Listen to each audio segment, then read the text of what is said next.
Welcome, everybody. I'm Will with the Quiet Spark. We are on chapter 1, lesson 2 of the Lakuti Amrim Tanya. Now, I'm going to try to slow down a bit. This is my second video doing this, first time ever teaching this class. So I'm learning as we go, and we're touching on concepts that many of us are not familiar with and not educated in understanding them. So I'm doing, me being a student myself, trying to help us dig a little bit deeper into the meanings of some of these Hebraic concepts. And what's been introduced to me in the Tanya has helped me see the New Testament and Hebraic thinking differently than what I've learned in the past, in just kind of cramming all this information in and studying Torah and trying to learn Hebrew, really just trying to slow down and find more meaning in life. No one is ever comfortable, opening themselves up to learning about what's really going on psychologically. People don't want to dig too deep into their own character because, we're all, and most people are afraid of what might come out. So digging deep and finding out what's stopping us from serving God better, or what's causing, our hearts to feel like we're not engaging in closeness to God, having answers to some of these questions, or you finding out on your own through the Ruach, because I do believe the Ruach reveals all things. James says, ask God and he will give it to you. But many of us read those scriptures and still struggle. So going backwards a little bit, what we're learning in chapter 1 is some definitions of what the Alter Rebbe is sharing with us on 3 terms: the Tzadik, a Rasha, and a Bainani. Then he goes on to explain the way it's been understood through Talmud. He'll quote some passages through the Talmud. We learned there were 5 explanations of what a Tzadik is. There's 2 levels. There's a complete Tzadik and a incomplete Tzadik. And then there's a complete Rasha and an incomplete Rasha. And then there's a Bainani. And these are giving us what has been understood through Talmud. If you were a student of Talmud, this is the way they were viewed. And most of the view is what we can observe outwardly that someone is doing is how we determine if they are a Tzadik or a Rasha or they're a Bainani. The Bainani is the one in the middle who is trying to decide or wrestling with, I don't want to be a sinner. I don't want to be a Rasha, or one who's always activating my weaknesses. But because I will always want to do the right thing. And it's not whether you're righteous or evil. It's defining what's going on inside of us every day. So the Alter Rebbe, it gives those explanations through quoting the Talmud, and then he goes into the Zohar, which describes that in the book of Job, that describes that God is the creator of both the righteous and the wicked. The Alter Rebbe is going to continue to talk about the 3, the Rasha, the Bainani, and the Tzadik, the righteous, the intermediate, and the wicked, or the evil, or the one who is weak. And he's going to stick with those 3. He's not going to dig much deeper into the incomplete or complete because those are the outward observances of things, whether, someone studies Torah enough, if they're doing Shabbat enough, or if they lean towards their evil inclination and always acting like they treat people badly. So what I'm going to do is kind of slow this down a little bit, introducing this. I'm going to go back to verse 10 where we left off last week, because it gets to that point now where we have the normal way from what the Talmud describes of what a Tzadik, a Bainani, the intermediate person, and a Rasha is, to give an example of someone who was considered a great man. In the story in the Talmud, it's called, his name was Rabbah. And the Rabbah said, quoting the Alter Rebbe, he said that such as I am an intermediate. His student Abiyah said to him, Master, you have left no room for anybody to live. The great sage Rabbah said of himself, such as I am a Bainani. And his student Abiyah protested, Master, if you are only a Bainani, the intermediate guy, that level, you're only at that level, you have left no room for any of us to live. If a man like Rabbah, whose mouth was said that never stopped studying the Torah, and he ranked himself merely an intermediate, a Bainani, what is left for the rest of us? And this was what's going on in his student. His student cannot wrap his head around this. It does two things at once. It proves that Bainani, the intermediate, the average person, cannot mean a man whose merits, his activities and his sins are roughly even. It's not saying that a Bainani can't be someone who is equal in the way his evil traits and his bad traits. Like his good deeds have outweighed his sins.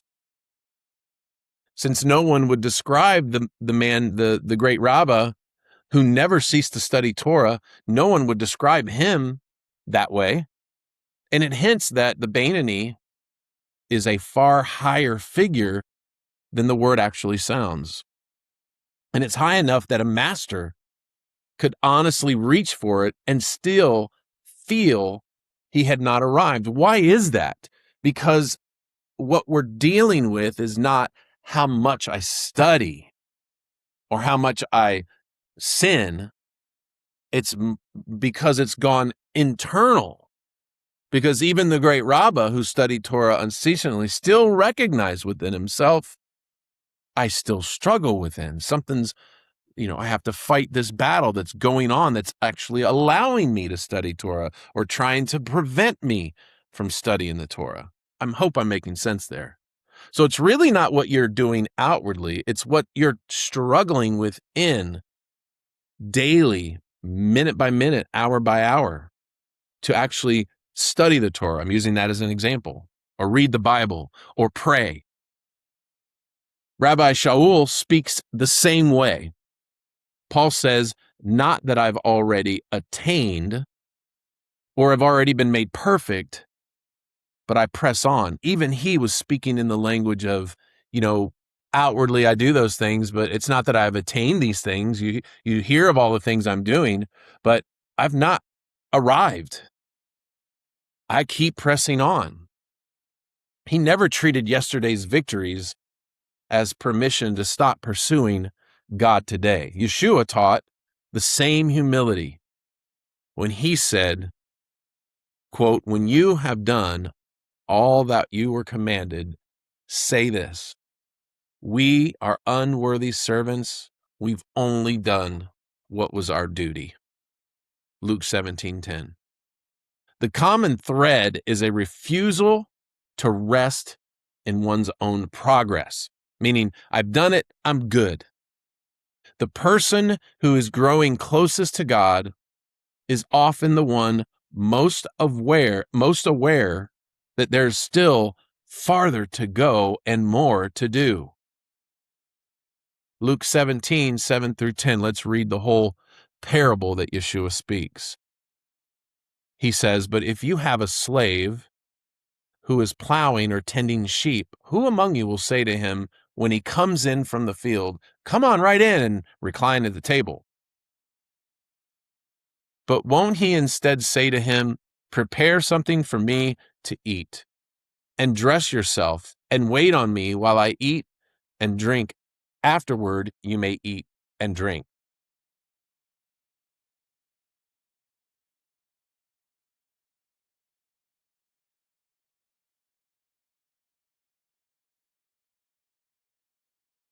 I'll repeat that. But won't he instead say to him, prepare something for me to eat, dress yourself, and wait on me?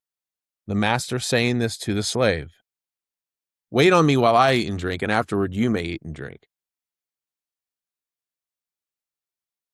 He doesn't thank the slave because he did what he was commanded, does he? So you too, when you've done everything you are commanded, having faithfully done what God required, say, we're unworthy slaves. We've done only what we were supposed to do. When reading this alongside the Tanya, and Yeshua's words take on fresh depth. The picture of this parable, and I'll come back to this in later classes, because there's a lot in here that describes a lot of what the Alter Rebbe is going to define chapters 1 through 9, and we're only in chapter 1. The servant is not praised for finally reaching a place where he no longer needs to serve. He serves because service has become his proper place. Serving is his proper response in the place where he is at. This is that spirit that the Alter Rebbe is encouraging throughout this chapter. Victory over the Yetzarhara, the evil inclination, is never permission to relax. Every act of obedience simply prepares the heart for the next one. The Bainani, the middleman, the average man, does not measure his life by how far he has come, but by his willingness to keep going and keep serving. And that is serving the one who called him. Moving to verse 11, the Alter Rebbe, 3 things to understand. And the Alter Rebbe says, and to understand all of this clearly, and also to understand what Job said, you created the righteous, you created the wicked, and also to understand the essential nature of the rank of the Bainani.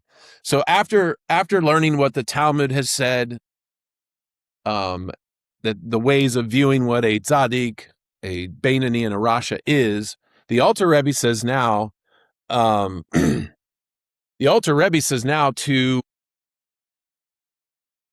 understanding all of this clearly, everything that he has said before this moment. And we also have to understand what Job said. Job said, you created the righteous, the Tzadik, and you created the Rasha. And also to understand the nature of the rank or the level of the Bainani. The writer of the Tanya pauses, naming the 3 things that must now be understood together.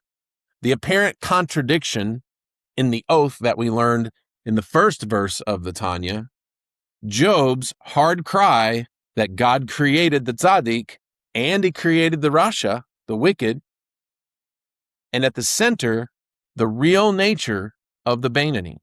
He is telling us these are not 3 problems, but one knot. And pull the right thread, and that loosens all of it. It makes it all make sense. The Alter Rebbe spends the rest of the chapter answering this question because everything depends on it. How you define the Bainani shapes what kind of life you believe God has called you to live. If you misunderstand the term, you will settle for far less than what the sages even intended. But if you learn to understand it as Rabbi Shneur Zalman does, you discover that the Bainani is not an ordinary middle ground.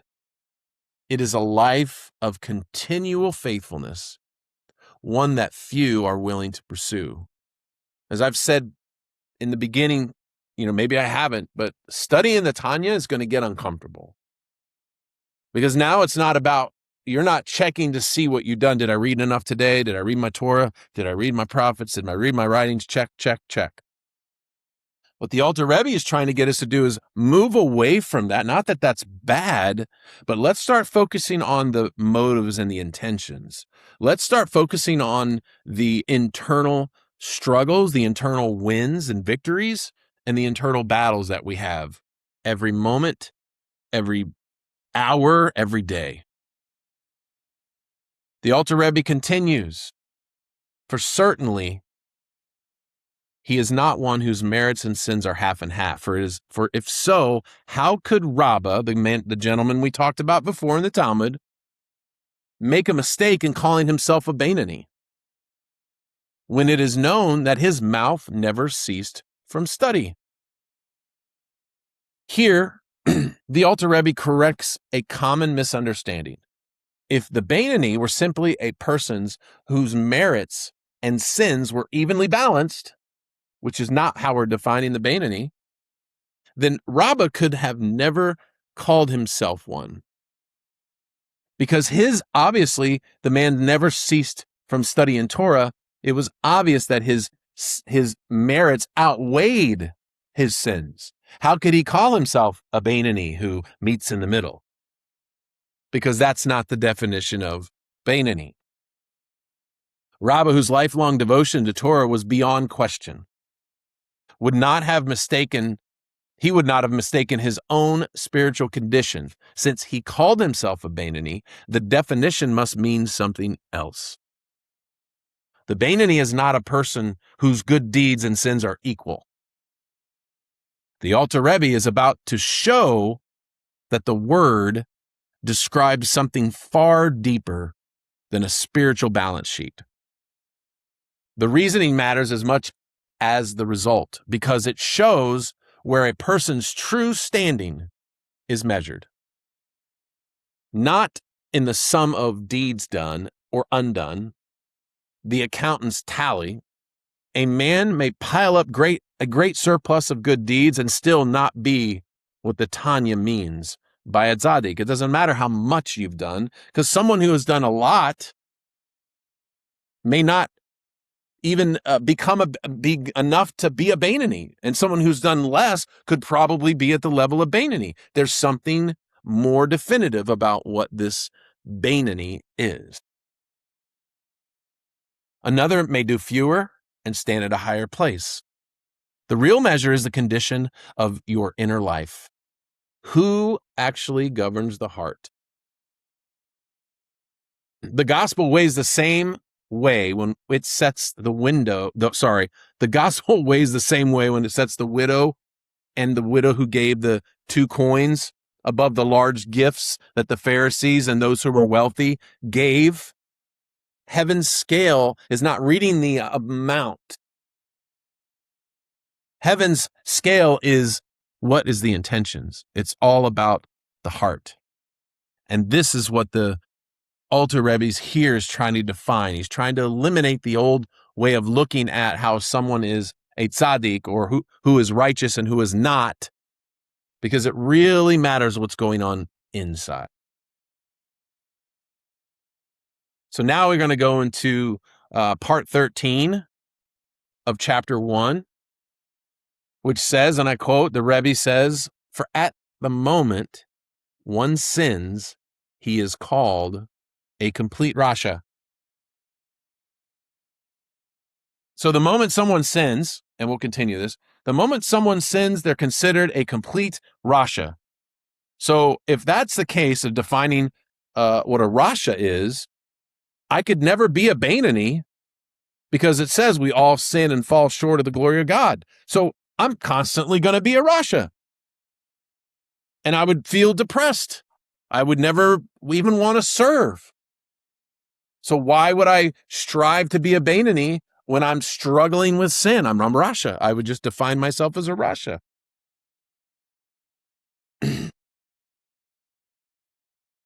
So even one who transgresses a light prohibition is called wicked. Even one who could protest a wrong and didn't do it is called a Rasha. Even more so, one who could study the Torah and doesn't study the Torah, that's called a Rasha. So here we have examples of the levels of what a wicked person is. Even if you sin, one sin, you're considered complete Rasha. If you violate one even small prohibition, you're considered a Rasha. Even if you see something being done and you don't say that it's wrong, you're considered a Rasha.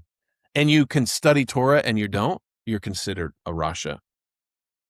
So to prove the Bainani is not a half and half man, the writer shows how low the bar of a Rasha sits. The instant a person sins, even a light transgression, he's called a Rasha for that moment. The Talmud uses the word more broadly than we often do. It can describe a person who had the opportunity to protest a wrong and remain silent. It can even describe someone who could have been studying Torah but chose not to. In this sense, Rasha is not limited to great acts of wickedness. It also includes the neglecting the duties and the obedience left undone. The point is not to terrify, but to clear the ground. If the level of Rasha is brushed by ordinary failures, then the Bainani, the intermediate man, the average person who is never a Rasha at all, cannot be a person carrying a load of unrepented sins. Yeshua raises the standard in the same way.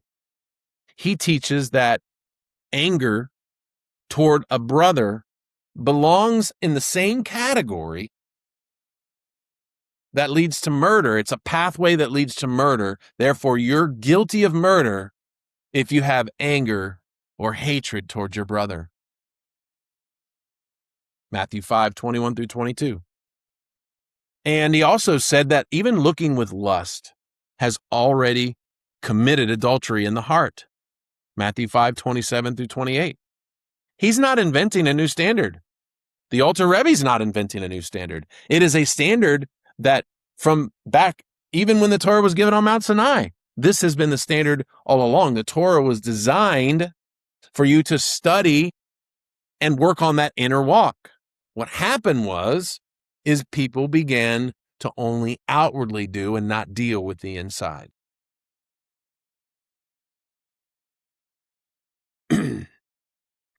So Yeshua is not inventing a new standard, but uncovering the one that was always there. Sin begins in the heart long before it appears in the hands. That is the same direction that the Alter Rebbe is taking us. The question is no longer, have I committed the outward act? But what is happening within? Like Yeshua's teaching in Luke 17:10, where even the faithful servant says, we are unworthy servants. We have only done what was our duty. The standard leaves no room for self-congratulation. It calls us to continual humility, continual repentance, and continual dependence on the mercy of God. The Alter Rebbe continues, if so, then necessarily the Bainani has in him not even the sin of neglecting Torah study. And it was for this reason that Rabbah erred in calling himself a Bainani. The conclusion now becomes clear of this understanding from the Talmud to the Zohar to even now. We're still trying to, I love how the Alter Rebbe is very patient on approaching things at different angles. So we don't just brush by it and say, okay, I learned that. But he's now continuing to talk about this Rabbah categorizing himself as a Bainani. He's approaching it at many different angles. So if a Rasha includes someone who neglected even the opportunity to study Torah, and if the Bainani is never called a Rasha, then the Bainani, the average person, cannot be guilty even of that. The standard is much higher than most people imagine. That also explains how Rabbah could call himself a Bainani. He was not describing an average spiritual life or placing himself somewhere between the righteous and the wicked. He was using the word Bainani as the sages understood it. It's a person who guarded his thoughts, speech, and actions with extraordinary faithfulness. That changes the way we understand the word Bainani. It's not the name for an average believer or someone halfway between the righteous and the wicked. It describes a person whose outward life is marked by faithful obedience in his thoughts, his speech, and his actions. It's describing a person whose outward life is paying attention to his inward life, where the outward life is only being exemplified because they've worked on their inward life. And even in the use of his time, a Bainani is faithful in obedience. What then is left for such a person to fight? The battle has not disappeared. It has simply moved inward. The Bainani's war is no longer over what he does, but over what he desires. That is the battlefield the Alter Rebbe will spend his time exploring. He continues, and as for what is written in the Zohar, whoever has few sins. That was Rav Hanuna's question to Elijah in the Zohar. And the Torah has 70 faces. A line in the Zohar that seems to define the Bainani differently. He defines that whoever has few sins is a Bainani. Or that was the question. Is the Bainani described as someone who has less sins? And Rav Hanuna, and the question was answered, and the Torah has 70 faces. A line in the Zohar that seems to define the Bainani differently as one whose sins are few, and the Alter Rebbe does not pretend to have not seen it. He answers it gently. First, those words are Rav Hanuna's question to Elijah, not his conclusion. A question can explore a subject without settling its meaning. Second, the sages teach that the Torah has 70 faces. A word like Bainani may carry one meaning in one passage and another meaning in a different setting without either use being incorrect. This teaches us something important about reading traditional Hebraic sources. We should never assume a word always carries the same meaning everywhere it appears. The context determines how it is being used. Rabbi Shneur Zalman is not disagreeing with the earlier sources. He is explaining what Bainani means in this discussion to where he's taking us. A striking example of this very principle is hidden in the name of the book that we are studying. The word Tanya, it has been taught, is the opening word of the text, and the Alter Rebbe chose it with intention. The Zohar observes in Tikkuni Zohar, Tikkun 21, that these same four letters that make up the word Tanya, read in different order, moving the letters around, spells Aten, mighty or enduring. The word Aten means mighty or enduring. One set of letters, two different faces. In one arrangement, they announce a teaching handed down through generations, the Tanya. In another, they name a hidden strength. The name of the book Tanya is itself a small window into the 70 faces of the Torah. Throughout the Tanya, as we grow deeper into it, again, we're only in chapter 1, we're going to be approaching things from different angles. And the Tanya is kind of introducing us to that because outwardly we study, but inwardly are we understanding what we're studying? In Likutei Torah, Parashat Re'ah, the Alter Rebbe who wrote that, not just the Tanya, but he also did what's called the Likutei Torah. In the Parashat Re'ah, the Alter Rebbe explains that every soul carries a level called Aten, a might that rises from Etzem HaNeshama, the essence of the soul, and gives a person the strength to serve Yehovah even in the face of hardship. So Aten means might or strength. And what the Alter Rebbe is saying in the Tanya, we are going to be learning about the same move the words around and spell strength, that the essence of the soul, we are going to learn that this strength will rise no matter our circumstances, when we face those hardships. The Tzadik, Rabbi Menachem Menendel Schneerson's the third Rebbe of Chabad in 1789, and he served until 1866. He was the third Rebbe of Chabad and the grandson of the Alter Rebbe. He joins the two ideas together. In Sefer HaSechot, page 95, by opening his work with the word Tanya, Rabbi Shneur Zalman was hinting that the very study of this book awakens the Aten. To study the Tanya, it awakens the Aten, the hidden strength within us, so that we can stand and serve when everything inside and around us would rather give up. This is the strength the Bainani most needs. The Bainani has not uprooted the evil within like a Tzadik, and on any given day, the outcome of the struggle can feel uncertain.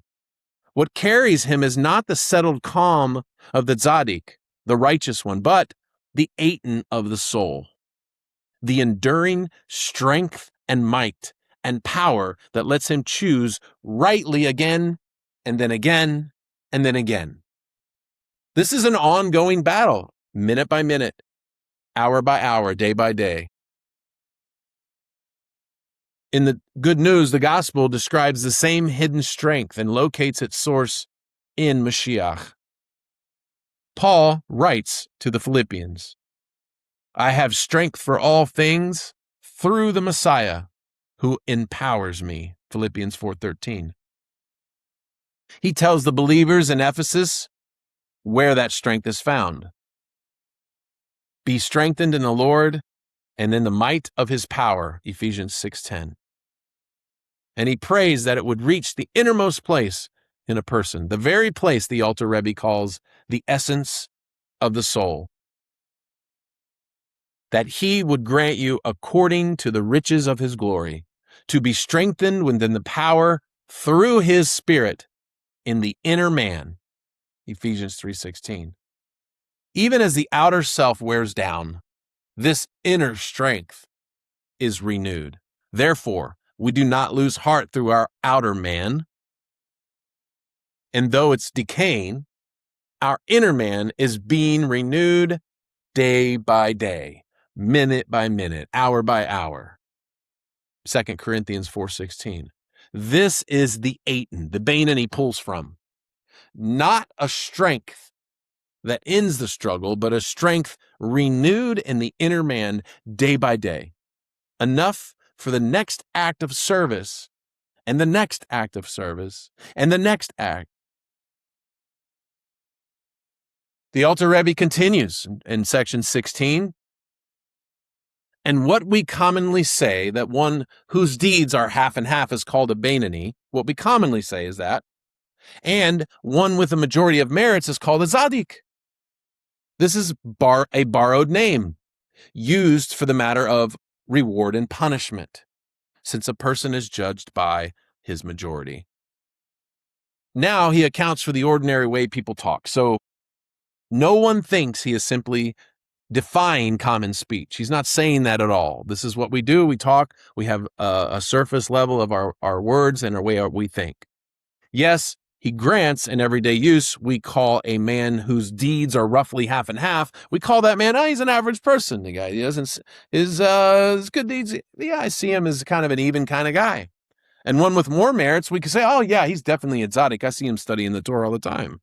But that's a borrowed name, a label for practical business of reward and punishment, where a person really is judged by his majority. It is useful bookkeeping, but it's not the thing itself. The common meaning of a word is not always its most precise meaning. The sages often use familiar words in a more exact sense when they are discussing the inner life. That is what the writer of the Tanya is doing here. He is not rejecting the ordinary use of Bainani. He is giving it a more careful definition. From this point on, the word no longer describes a person standing in comparison with others. It describes the true condition of the soul. The Alter Rebbe continues, but as for the true sense of the title, the Tzadikim, their good inclination judges them. As it is said, and my heart is slain within me, meaning he has no evil inclination, for he slew it by fasting. Now the Rebbe, the Alter Rebbe, gives the definition itself. The Talmud says in the Gemara of the true Tzadik, the good inclination judges him. And he explains those words through David's confession, quote, my heart is slain within me, Psalm 109, verse 22. The Tzadik no longer lives under the rule of the evil inclination because that has been put to death. It's not merely restrained or held back or put in check. Its power has completely come to an end. And that is why the title is so rare. The Rebbe is describing a spiritual condition that very few ever reach, which is why even Rabbah, who we spoke about before, could not call himself a tzaddik. If you read this alongside the gospel, this longing for the death of the old self finds its fulfillment in the Messiah, who is the true tzaddik. Rabbi Shaul writes, Galatians 2:20, I have been crucified with Messiah. It is no longer I who live, but Messiah who lives in me. And the life I now live in the flesh, I live by faith in the Son of God who loved me and gave himself for me. The Alter Rebbe describes a life which the pull of the animal soul is so completely overcome that it no longer rules the heart. The gospel proclaims that this new life begins in union with the Messiah. In him, the old self is crucified, and a new life begins. That is the fulfillment of the promise that Jehovah gave. Through Ezekiel, he says, I will give you a new heart and a new spirit I will put within you. Ezekiel 36:26.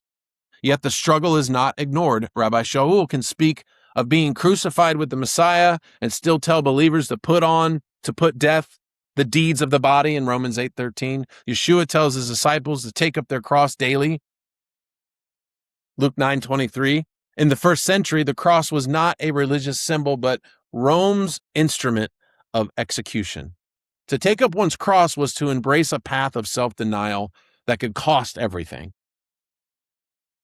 The decisive victory belongs to the Messiah, but that victory is worked out in the daily life and choices of his disciples.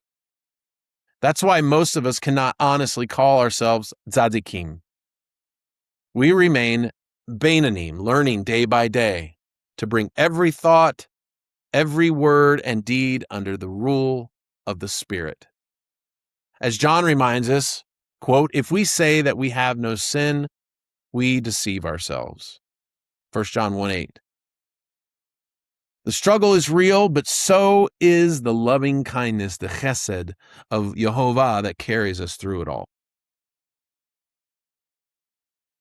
Section 18, anything less is not a tzaddik at all. The Alter Rebbe continues, but whoever has not reached this rank, even though his merits outnumber his sins, is not in the standing or rank of a tzaddik at all. The Alter Rebbe leaves no room to soften the definition.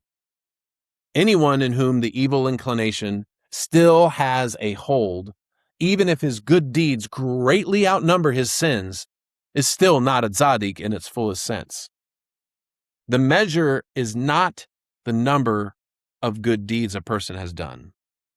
It is the condition of the heart, and that's what makes the title so extraordinary. A person may live a life marked by remarkable obedience and still not be a tzaddik, a righteous one, because the true tzaddik is one in whom the evil inclination no longer rules, no longer pulls, and no longer causes desires. That standard cannot be reached by accumulating good deeds. It describes a transformed inner life. This quietly resets the reader's ambition. Most of us assumed that doing enough good deeds would in time make us righteous. The Alter Rebbe says that the true Tzadik is a different kind of person, marked by what is gone, not by what he has accumulated. The relief comes once the hurt passes. He defines nearly all of us under the term Bainani, intermediates. And the rest of the book is given to showing that the Bainani, the one still fighting the war, is exactly the person the whole Torah was written to strengthen.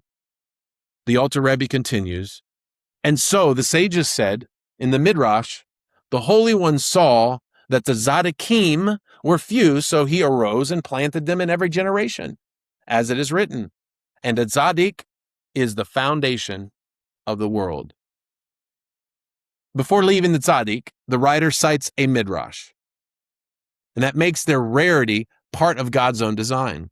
The Holy One saw that the truly righteous would be few, so he planted them throughout every generation. And a Tzadik is the Yasod, the foundation of the world.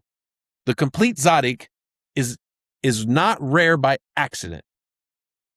He is meant to be rare and to be a pillar, a foundation stone that is holding up the entire structure for the many who are not yet what he is. The Tzadik is the goal and the example to the Bainani. There is comfort for everyone who is told that he's probably not a Tzadik. The shortage is built in. You are not expected to be the foundation stone. And the true follower of Yeshua hears, a Tzadik is the foundation of the world. A note that gathers for him into one righteous one who is the foundation that cannot be moved. That's Yeshua, the cornerstone on whom the rest of us are built on. The Tanya teaches that God raises up a few tzaddikim in every generation to serve as examples of holy living and to guide his people. I believe that is true. Every generation needs men and women whose lives point others toward God and how to get there. The gospel does not diminish their place. It simply fixes our confidence on the one to whom every tzaddik ultimately points. Yeshua, the righteous one, the perfect tzaddik. Now the Alter Rebbe has defined those terms, moving on to a new definition and what's going on, probably defining, this is the best part, and this is where things get exciting, and moving on from here. Now, the Alter Rebbe says the explanation of the matter, following what Rabbi Chaim Vital wrote, is that every man of Israel, every person who serves God, my emphasis, has two souls, as it is written, and the souls, plural, which I have made. Quote, the writer of the Tanya here lays an important foundation, and this is very important that we focus on this. Drawing on Rabbi Chaim Vital, who said, every man of Israel has not one soul, but two. And he quotes from the Torah, and the souls which I have made. The plural read here is a hint of the two souls. The contradiction in the oath, the disputed bench of the Bainani, the war of Rabbi Shaul described, all of it now has a home. All of this that we've talked about has a home. Because there are two selves in one person, each with its own source, its own appetites, its own voice, its own garments, so on and so forth. The struggle you feel is not a flaw in a single soul that should have been whole. It is the friction of two souls that really are different in kind. One is straining up while one is pulling down. Rabbi Shaul charts the same battlefield. In Galatians 5:16 through 17, I'm reading this alongside the Tanya so you can kind of understand it. So I say, walk by the Ruach, and you will not carry out what the flesh desires. For the flesh, one soul, desires what is against the Ruach, the other soul, and the Ruach, what is against the flesh. These are opposed to one another, so that you who bear both do not do what you want. Do not do what you want, you. So there's a battle going on. Something's always trying to do what it wants to, but something's stopping you from doing what you want so that you can do what God wants. One is pulling up towards its source. The other is pulling down towards its source. The resemblance is unmistakable. Both the Tanya and Rabbi Shaul Paul describe the same inner conflict and the same lifelong struggle.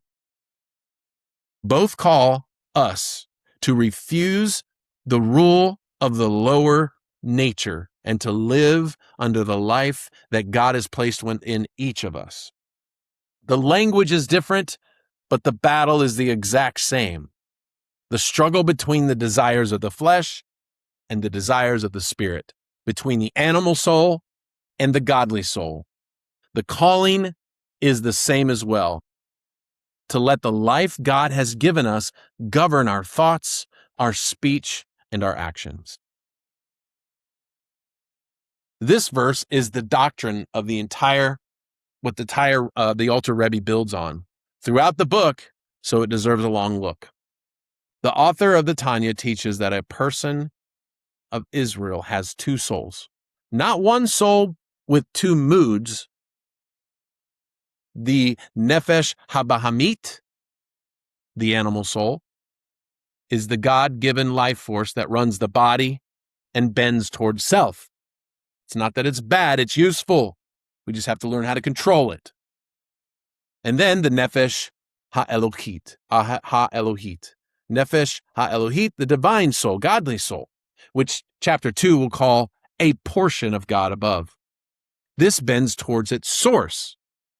Two souls, two gravities, one person. And that is why the inner life feels like a war and not merely like indecision. The very war that Rabbi Shaul named, a few paragraphs above, as the flesh against the Ruach. And here is the turn this commentary wants to add. The two souls are not the end of the story. It's only the battlefield. The animal soul pulling down, the godly soul pulling up. As the godly soul subdues the animal soul, the soul is elevated into a greater awareness of godliness. The Ruach HaKodesh, the Holy Spirit that comes to rest on a person who has turned toward God. This is not a third soul bolted on from the outside. It is the same life lifted and made more aware of God, opened as the lower soul is mastered. And the gospel's good news is the way into it. Yeshua said, I am the way, the truth, and the life. No one comes to the Father but through me. By coming to him, we own the animalistic pull that kept dragging us from God when you come to Yeshua. And through him, we come to the Father and receive the Ruach.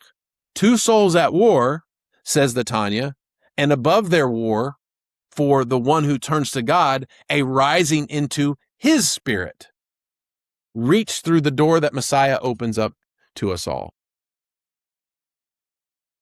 The Alter Rebbe continues, one soul is from the side of Kalipa and the Sitra Achra, and it is subdued and clothed in a person's blood. And it is clothed in a person's blood to give life to the body. That's the animal soul. The one soul is clothed in a person's blood to give life to the body. That's not bad. That's what we need. But it's coming from Kalipa and the Sitra Achra. We'll talk about those terms. As it is written in the Torah, for the soul, the life of the flesh is in the blood. The word for life there is nefesh. The soul is in the flesh, of the flesh is in the blood. So that life force, that's called the nefesh, the life force of the body, the animal soul, where all your desires to eat and to drink and to take care of the body, that's coming from the animalistic behavior. If it's not influenced by godly behavior, we overindulge. We do things we shouldn't be doing with it. He takes up the first of the two souls, the lower one, and locates it exactly. It comes from the side of the kalipa and the sitra akra. Kalipa means husk, and the other side, and the sitra akra means the other side. So we have the husks and we have the other side where they come from. And it is clothed in a person's blood to give life to the body. For the soul, the life of the flesh is in the blood. This is called the vital soul, the engine of physical life. And the writer is careful not to despise it.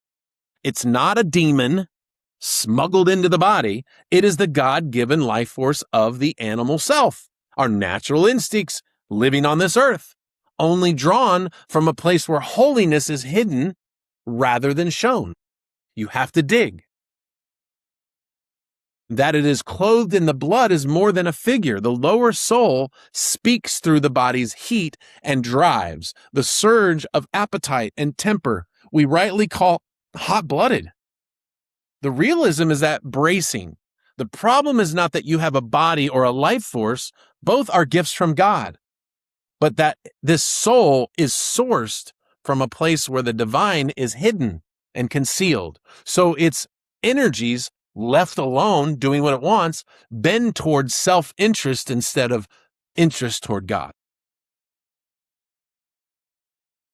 The Alter Rebbe continues, and from it, the vital soul, the animal soul, comes all the evil traits from 4 evil elements: anger and pride, which comes from fire, the craving for pleasures, which comes from water, frivolity and scoffing, and idle talk comes from the air, and slothness and sadness coming from earth. So we have fire, water, air, and earth. All of these 4 elements come the traits of the evil inclination or the animalistic soul. From this lower soul flows all the unworthy traits.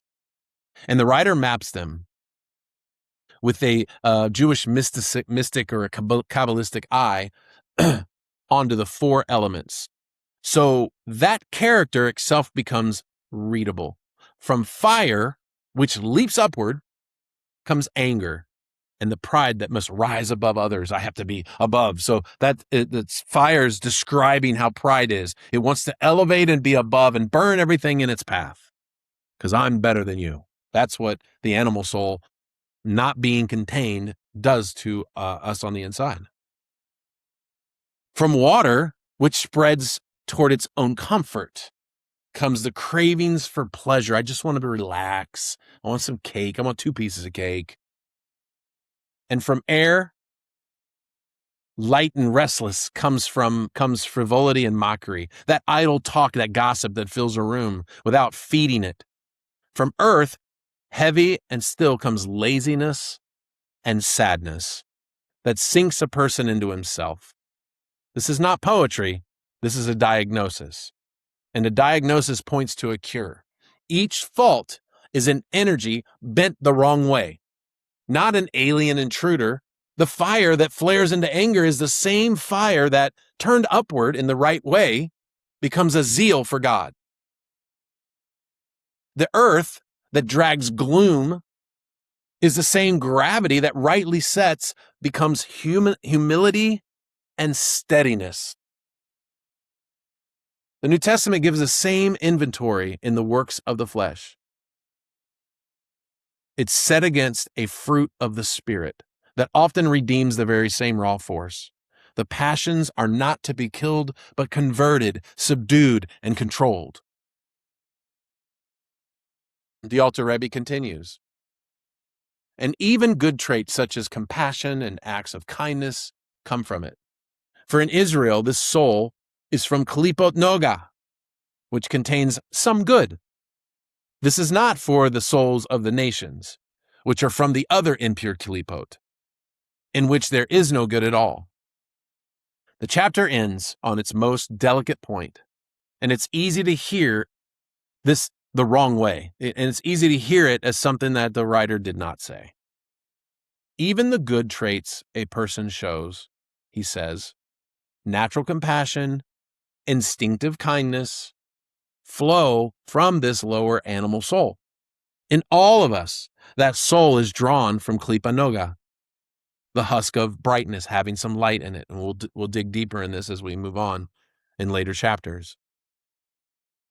A husk that holds some good mixed in, and so its kindness can be elevated and turned toward God with the right intention.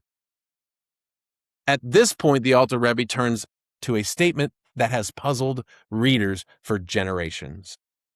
The kindness that rises from a soul rooted in the klipa, the husks, not klipa noga, without that mixture of good and without the Torah, meaning the souls in the nations who don't have Torah and not mixed with good, these are called just regular klipa. Because the Torah was designed to aim and direct this. And if you don't have the Torah to aim and direct these animalistic behaviors, is in the end turned back towards selfish desires and not towards godliness. Read this slowly here, because the writer is not calling anyone unclean. He is not weighing the worth of human beings. He is leaning on a teaching of the sages that says, quote, the kindness of the nations is sin. Harmful, misdirected, not guided. That's what sin means. And his point is about the root and the intentions of merely natural goodness, a kindness that springs only from the animal soul, natural kindness, with no higher soul behind it and no Torah pointing it in that soul, and pointing it, that soul's and the person's deeds to God, tends, when you follow it down, to curve back toward selfish ambitions and desires and greed. Done for honor. It was this natural ability to be kind and to do good deeds without being guided and directed and aiming from the Torah, guiding and directing you. Usually ends up, those things are being done for honor, for being recognized, for having a good name, to benefit from knowing something, for thanks, to feel good about yourself. The deed on the surface can be real and even beautiful, but the root, which is what the Alter Rebbe is saying and going after, is still the self, which is what we want to avoid in our service of God. Strange as it may sound, the gospel says something very close to this, that is cut off, that goodness that can be cut off from God. Yeshua told his Talmudim plainly, apart from me, you can do nothing. So doing something without him, you're doing nothing. Rabbi Shaul wrote that a person may give away everything he owns. Giving stuff away is a good deed, and even his body. But if it's without love, ahava, without God, without Torah, it counts for nothing. So here we are, natural kindness, natural good things, but not guided and directed by the right intentions, they mean nothing. The diagnosis is the same. Goodness that does not flow from God bends, in the end, back toward the one that's doing it. And here the gospel opens the door even wider. And this is one of those book's most significant points. The Tanya teaches that the divine soul belongs to Israel. The gospel proclaims that through the Messiah, the promised gift of the Ruach HaKodesh is now poured out upon the nations as well. Peter witnessed this with his own eyes in the house of Cornelius. Cornelius was not an idolater or a godless man. Luke describes him as devout, God-fearing, generous, and giving to the Jewish people and constant in prayer in Acts chapter 10, verse 2. In the first century, a God-fearer was a Gentile who worshiped the God of Israel, learned the Torah in the synagogue, and identified himself with the Jewish people and the Jewish community without becoming a full proselyte. Cornelius had walked faithfully in the light he had received. Yet there was still a gift waiting for him that neither he nor Peter fully understood. Until that day. As Peter proclaimed Yeshua, the crucified and then risen Messiah, the Ruach HaKodesh was poured upon Cornelius, his household, and his friends who were from among the nations, who were listening.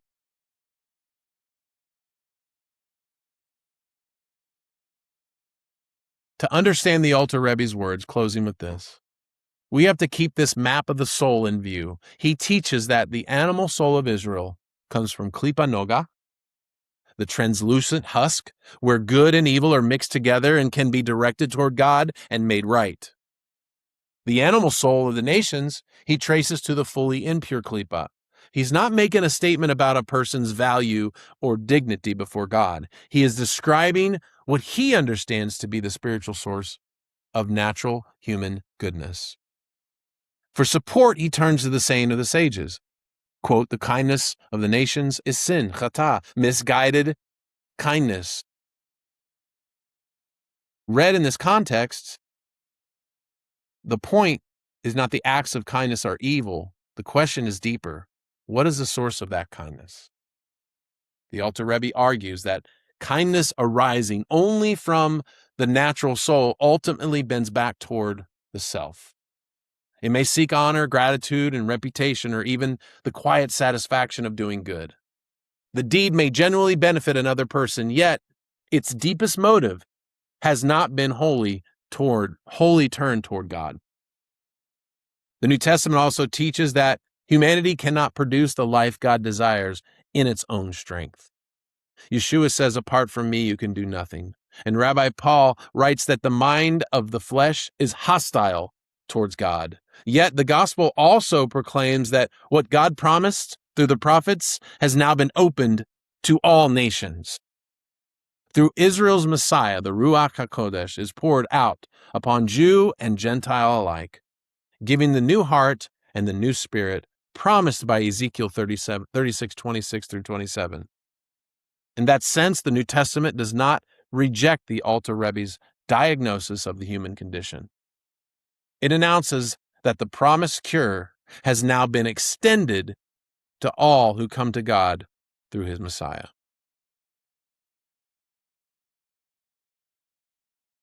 I want to thank you for this class. I hope you enjoyed it. And I say to you guys, L'chaim.